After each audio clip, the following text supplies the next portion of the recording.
Tak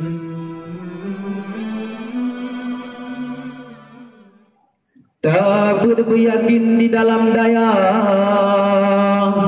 yang gore pegah benata dengar nyoda tempate hana ta bantah alhamdulillah leh kegetanyo benata sabah hudip lam daya rezeki mudah hana ta sangka danyo gemehoi salat jenazah gebi sedekah ngan lobu kana walaupun kedai fikir rubeh penting nang lobu danyo yang jabut judohan susah sebab lam dayah na santriwati pasti medume inong solehah yang bibi mirah dan lusung bibi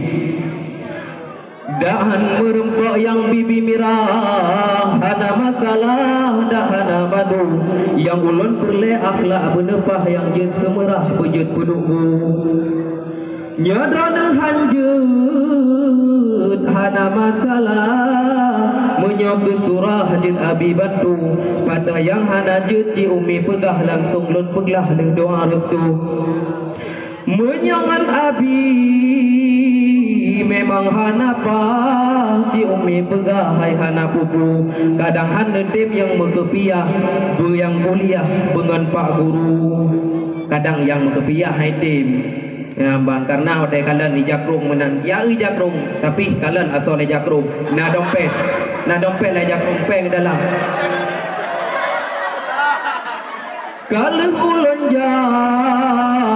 pedeh rumah jauh ke rumah hai hana pasti tetapkan abi yang hana jodoh drone hana jroh hana rezeki nya lagi kekul dia bukuta ja berapa yakin himmah bupunoh be awai gada bu panjang masa be ile mawa pikir kejadoh nyo kalau moh hukum agama hana memadar rupatuh laga tapi nyo akhlak bahdanyo hana yang kamu perle benar akhlak tak gatok dapat lagi bau kurma nya hana punya jeda modif jeda yang ilikut yang penting akhlak boleh tanya yang hana putih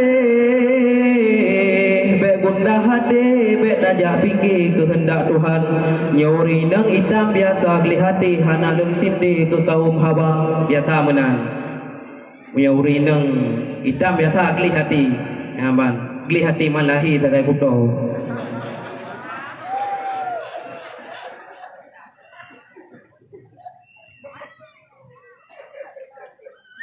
yang tapajuh galam tentebe yang tapateh galam tentena nyohan jadi ya ta nama tuli lagi habai kabar hanya sekian daripada luntuan lebih dan kurang lelaki maaf karena pilam gabu-gabu tunggu gak pegah habar dah medih kita lanjut dah mahjid ungli hanya sekian. Assalamualaikum warahmatullahi wabarakatuh. Waalaikumsalam warahmatullahi wabarakatuh. Ranup silaseh lume kebisan Ranup lampuan penajuh raja.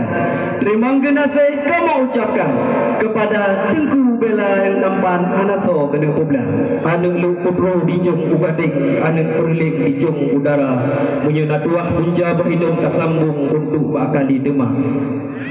Terima kasih. La ilaha illallah Muhammadun Rasulullah.